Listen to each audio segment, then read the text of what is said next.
Well, I've said that to them. I said, if you're not going to pay, we're not going to defend. I said that 7 years ago. And because of that, they paid hundreds of billions of dollars. I said, if you're not going to pay your bills, we're not going to defend you.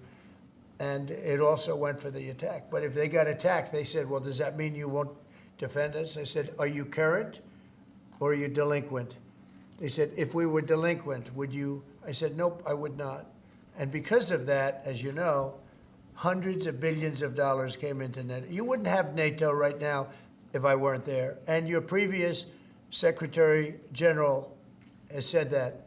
He said he's never seen anything like it.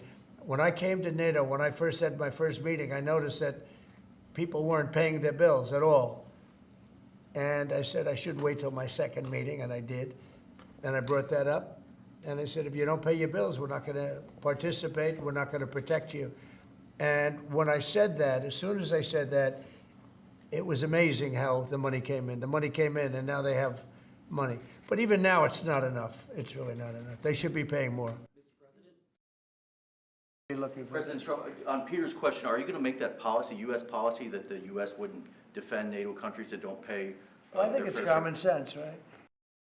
If they don't pay, I'm not going to defend them. No, I'm not going to defend them. I got into a lot of heat when I said that. You said, oh, he's violating NATO. And, you know, the biggest problem I have with NATO, I really, you know, I mean, I know the guys very well. They're friends of mine. But if the United States was in trouble and we called them, we said, we got a problem, France, we got a problem, a couple of others I won't mention. Do you think they're going to come and protect us? They're supposed to. I'm not so sure. Yeah, Peter? Well, so why stay in NATO at all?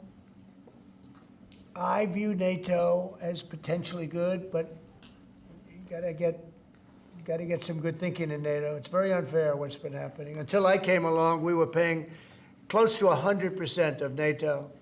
So think of it. We're paying 100% of their military, and they're screwing us on trade.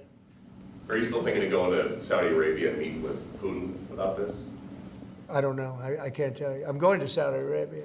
Mr. President, They've been very, you know, I've made a deal with Saudi Arabia where, because normally you'd go to UK first, and last time I went to Saudi Arabia, they put up $450 billion. You know that, right?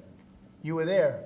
We had American companies that took in $450 billion. I said, well, this time they've gotten richer. We've all gotten older.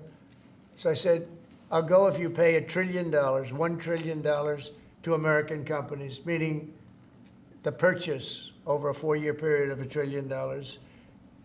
And they've agreed to do that. So I'm going to be going there, and I have a great relationship with them, and they've been very nice. But they're going to be spending a lot of money to American companies for buying military equipment and a lot of other things. Mr. President,